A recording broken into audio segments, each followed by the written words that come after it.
All right, fans, with us today, he is the driver of the Outlaw Figure Eight number 80 machine.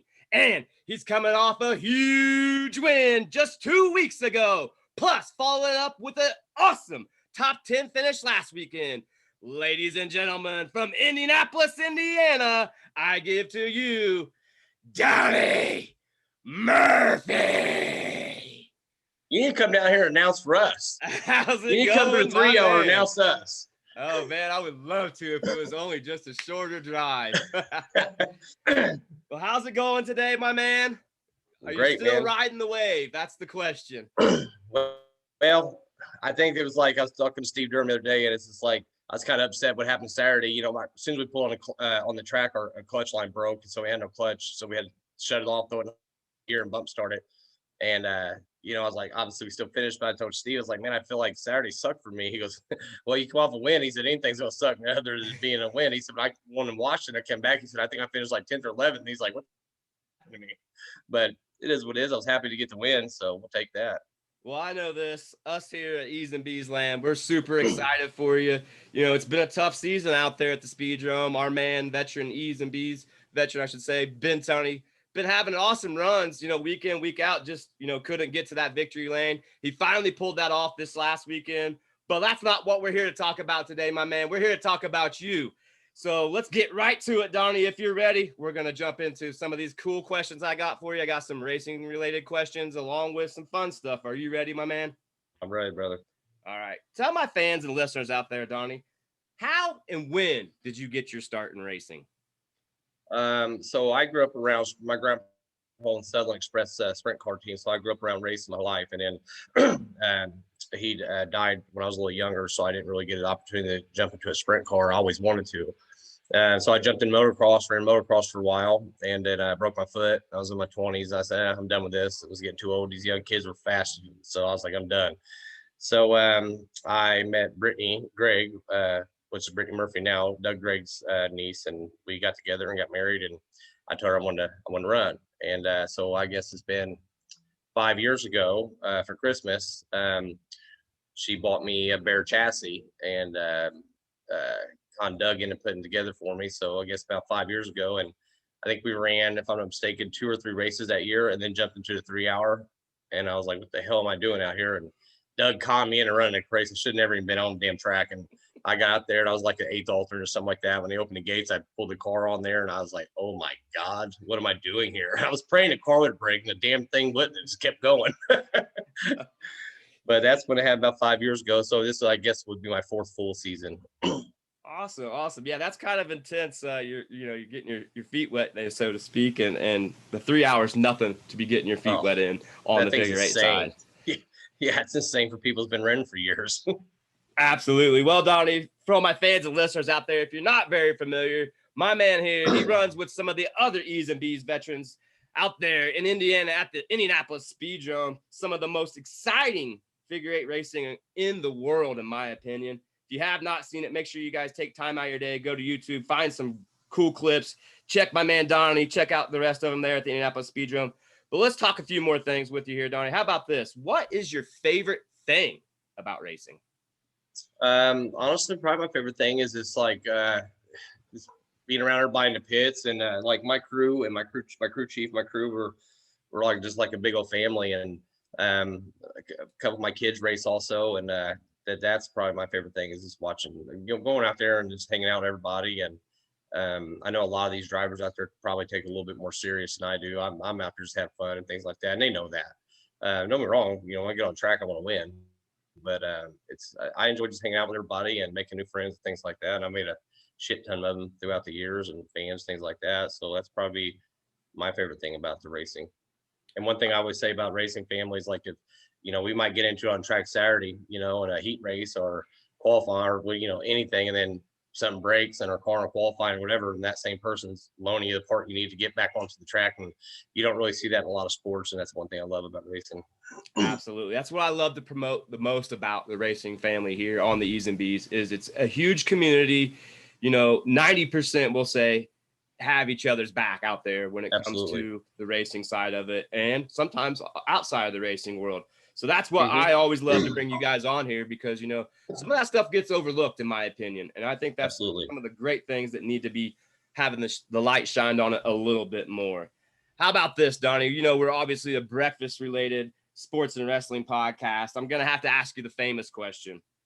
You're making breakfast tomorrow for any NASCAR racing celebrity or personality, driver, doesn't matter. Who you making it for and what are you having? Oh man, I don't know. That's a hard one. For any celebrity? Anyone. Man, I'd probably go like Donald Trump or something, man. Okay. Or I'm a business owner. He's a smart businessman, and I would always say I would love to sit down and pick his brain for a while. All right. Well, what are we having? Yeah, probably something you guys never heard of. I love chocolate gravy, so it's something a lot of people's never heard of. You know, so either that or just good old fashioned biscuit and gravy, I guess. There you go. You can't beat grits. A good old Love Southern grits. breakfast. Yeah, absolutely. Well, how about this one? I've asked all my other race car drivers that came on my show this same question, but I got to know from you, Donnie. What do you like more, the lap count races or the timed races? I'd probably go to time races because I think it's bigger races. You know, most of them like the 90-minute, 3-hour, things like that, or the 1 hour. I like running big tires better than do small tires. We always seem to be a little faster with big tires. I like it. Fits my driving style better. But to me, really, I mean, probably the time races. The time races, and just like most say, you know, obviously fans like it more. Exactly, it's a little bit longer race. You get a little. Nobody knows more. How many laps you're guessing on fuel. You're guessing on tires. You're guessing on a lot of stuff. So it makes it more competitive. I think it makes it more for your crew chief, and everything are scratching their heads trying to dial everything in. So I would probably go with that. Yeah, and I think, you know, it gives you more time to get into a rhythm. If something happens, you know, it won't fluster you and ruin the whole race. You got a chance to make that back up. I agree with you there. How about this? Staying kind of in the same realm, are you a fan of the tire rule? Oh, I love it. The non-soak tires? Sure. Oh, absolutely. I hated the soak tires. Bam. I've yet to find someone that has like that rule. I have to ask you just because, you know, the chemicals stuff that was used on them tires is scary as hell. And again, my kids are around, they go to the pits every week, and it's not only that, like, you know, I've had people ask me, you know, well, why do you not want to get, you know, why do you want to get rid of tire soak? Well, that's one reason. Two is after the race, I always leave my car out. So kids and stuff from the fans. I'm big on kids. I'm big on families. So after the races, you know, you got kids coming back from the stands to the pits. They want to see your car. They want to, you know, as well as I do. Kids touch everything. Yep. I don't want them sitting there touching a tire that has a chemical on it that can hurt them or anything like that. And I let kids get in my car. I don't care. They break something. Oh well, I'll fix it. Or kidding, my crew chief will fix it. But it's just like, that's what I want fans and things like that enjoy that. And you would sit in the stands and it would stink so bad, literally people would leave. Did it make us faster? Yeah. Well, how much damn faster do we got to go? You know, you don't have to go that much faster. And then you hear people say, well, yeah, you can get 2 weeks out of tires. No, you can, but they're not competitive. Show me one person that was winning races on old tires, because I buy tires every week. You know, Mark Tunney, if he runs, he would buy tires. Ben Tunney. They were going to buy tires anyway. Well, then you got new soak tires against 50 lap and 75 lap soak tires. We're still going to be faster. Yeah. And then you hear people say, well, yeah, then lower budget teams, blah, blah, blah. Well, we give them our tires anyway. So it's like, yeah, absolutely. I think and I always said this, it's not setup guy and driver against, it's tire soak. You're basically going against tire soak. So who's got the best juice? And that I hated that. It takes the fun out of the racing, in my opinion. I couldn't agree with you more. Yeah, I couldn't agree with you more. And you know, I've been keeping up with everything going on out there. And to me, you know, this has been one of the more exciting seasons in my eyes, because honestly, it seems like week in, week out, whether it's a big race or not, who's coming to town, who's not, you don't know who's going to win. You know, right. Used to, there's been a lot of different winners. Yeah, what used to, in my eyes, and this is my opinion only, but I felt like with the tire soak situation, there was only a handful of guys you knew that no matter where they started, they were going to be, you know, battling out each other for the win. So yeah, the only thing that sucks is somebody has like, so I was talking to Kenny the other day about this. I said, and not that we would probably ever have a chance to do this. I said, but the track record will probably hold now. because of soaked tires. So I think they should bring it back where the track record for non-soaked tires, because if Yep. not, it gives people like, Ben or Mark or Jesse Austin, the Eddie Van Meter, the guys that are just freaking unbelievable qualifiers or unbelievable drivers, period. But I don't think we'll ever see the track record broke again unless they change it for the rule book for non-soaked tire, record, whatever they want, Yeah. or Hadley or something like that. That dominates the qualifying. I agree. I think they definitely should consider that, in my opinion. Hey, let's switch gears here, Donnie. I just got a few more left for you before I turn the tables over to you. But I got to know, the movie of your life is coming out this weekend. Who's playing you, and what's the name of it? Oh man, I don't know. I'm a huge baseball fan too, so like my favorite movies for 11 a game. I'm a big Kevin Costner fan, so I don't know. It has to be a baseball movie, in my opinion. I don't know. Maybe I don't know, man. That's a tough one. I don't know. I don't know about that one, man. All right. I won't stump you too bad. How about this one? If you was a wrestler, what would your name be? I'd probably either go with like the Beast or something, since that's kind of on my car. But like I said, I was a huge Undertaker fan. He's always my favorite. So something like that. I don't know. I'd probably have to jock something off the Undertaker, Dead Man, or something like that. How about this? The Taker. He was American Badass at one time too, I think, wasn't he? Yes, he was. Yes, he was. How about this? The Taker Beast, Donnie. Yeah, I'd take that. All right, I'd take that. We'll roll with that one. How about this one, Donnie? What's the top 3 podcasts you're listening to right now? Man, I'm not really huge on. I don't really listen to a lot of them, to tell you the truth. Like I listen to Ben Sparrow. I'm a huge Ben fan. That's really, honestly, with work, things like that, I really have time to listen to a bunch of stuff, things like that. I have been listening to yours lately, though. I like it. It's pretty cool, man. You're doing a hell of a job. We appreciate that, my man, as always. All right, how about this? You're going to win the biggest race of your life coming off turn 4. Who are you beating and why? Man,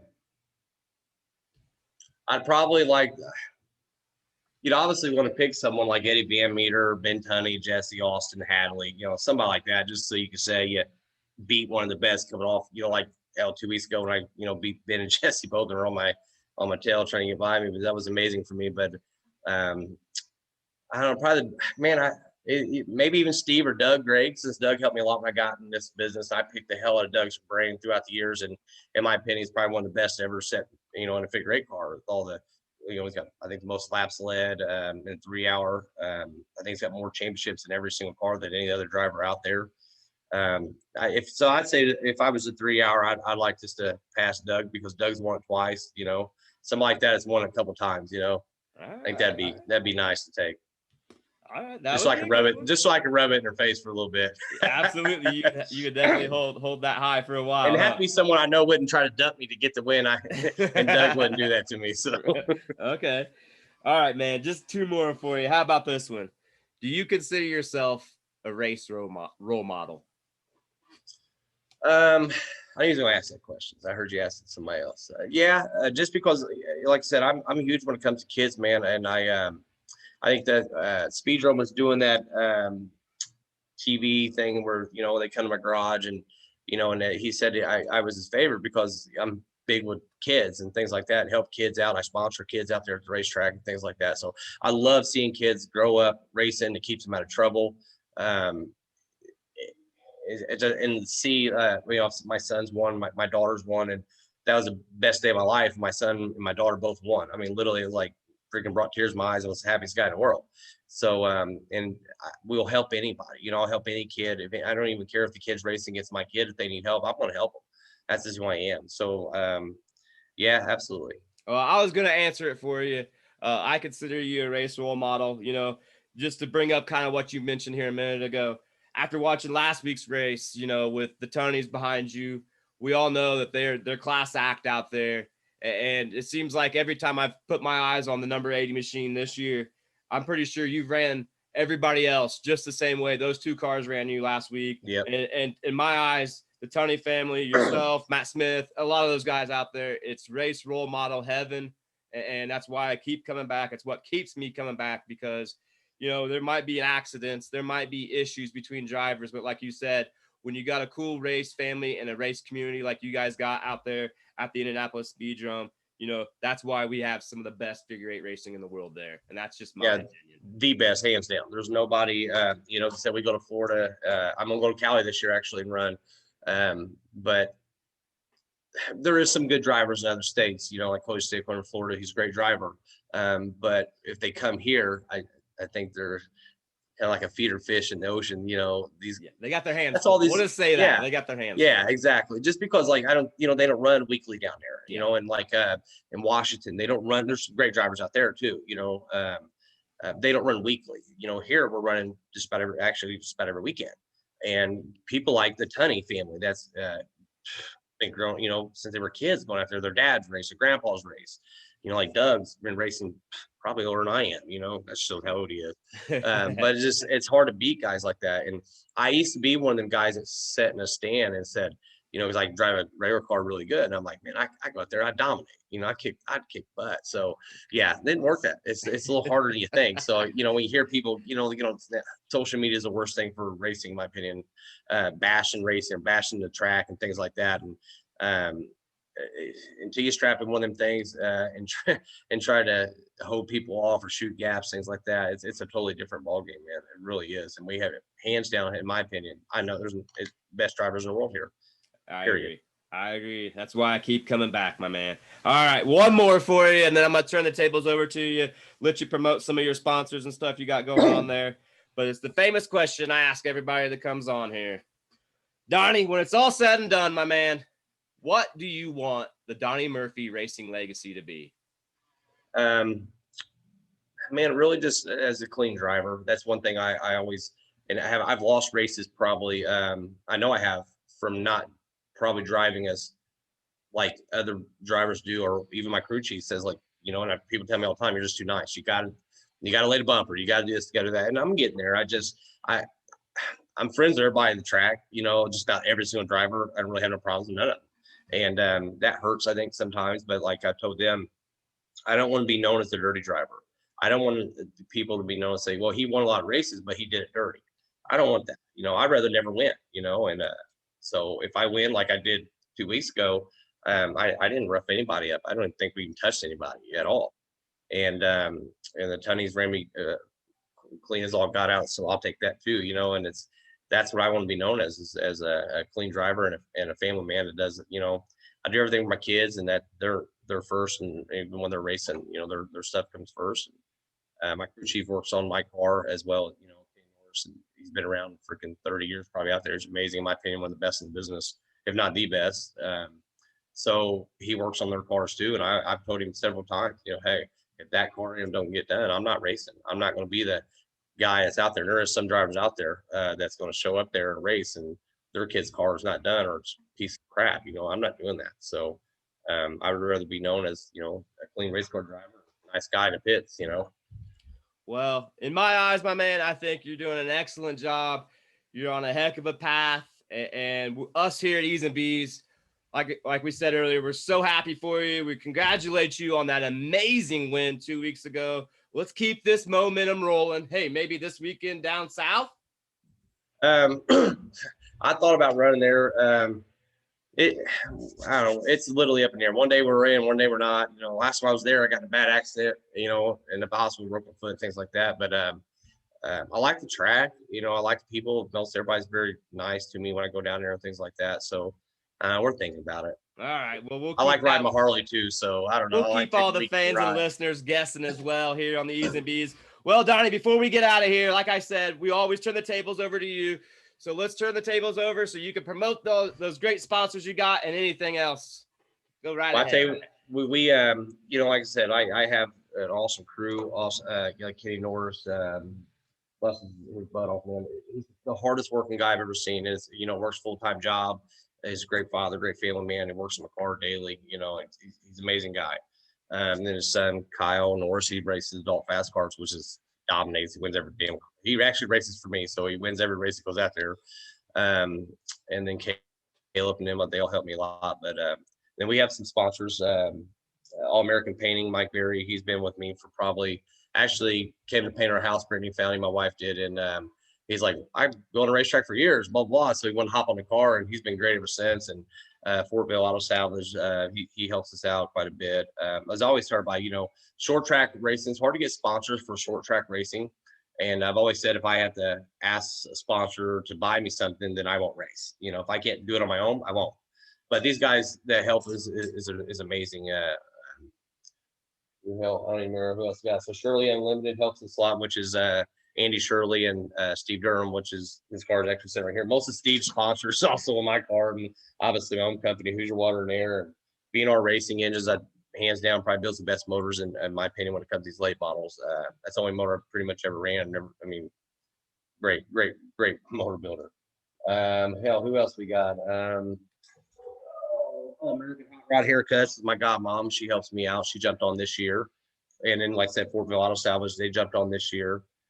Oh, God, I'm missing one, and then we'll kick myself in the ass for missing them. See, that's why I'm married. She helps me do this stuff. That's it, right? If I'm missing someone, I'm going to feel bad. I hate that. My car's still in the trailer, so I'm looking at Steve's. I'm thinking, who else we got here? We're kind of probably going to miss someone. I hate that. Well, I got my shirt on. I guess I could look at my shirt. Oh, it's on the back. I think that's about it, man. My mom helps me out, a lot. Me and her's business partner, so she always helps me out a lot. And, my wife always, there's been a lot of late nights, and any race car driver will tell you this, and this, growing up around it yourself. It's sometimes there's some late nights in the garage and things like that they miss out on, but she enjoys racing. I got lucky with her because she's grown up around also with her Uncle Doug racing. So I got lucky with that. So, that's amazing for me. But I think that's it on sponsor wise. God, I know I'm going to forget someone, and they're going to be like, you didn't thank me. That's probably better. Hell, I don't know. That's All close enough, right? Well, how about All this? right. If we figure it out, we'll get them in the right. type in. Well, Donnie, my man, I want to thank you once again. It's been an honor and a pleasure having you here on the E's and B's podcast. Keep riding that momentum, my man. I know there's more wins coming very, very soon. And until next time. Oh, Big Jeff. That's one guy helps me too. I appreciate it. I almost forgot him. No He's helped me a lot this year. So shout out to Big I appreciate you having me on your cast, brother. I really do. And I appreciate you helping us and getting the name of these, because these cars, like a lot of people say, you race figure eight, they're like fairground cars. No, like some of us got $80,000, $90,000 in our damn car. You're talking about a fairground car. So I appreciate you doing what you do to help get the name of this out here. And like I said, in the track nowadays, Kevin Garrick has done an amazing job. He spent a shit ton of money and made that track so much nicer. So, it's a good place for people, around us to come out and have a good weekend and watch us do what we do best and love what we do. But I appreciate you spreading the word also for us. We really, really do appreciate it. Trust me. We just wish there was more of you. Absolutely, my man. And I love doing it myself, and I'll keep doing it until you guys tell me not to. But like I said, keep that momentum rolling, my man. Get that next big win. We can't wait to have you back on the E's and B's. But until next time, folks, coming to us from Indianapolis, Indiana, it's the Beast, number 80, Donnie Murphy.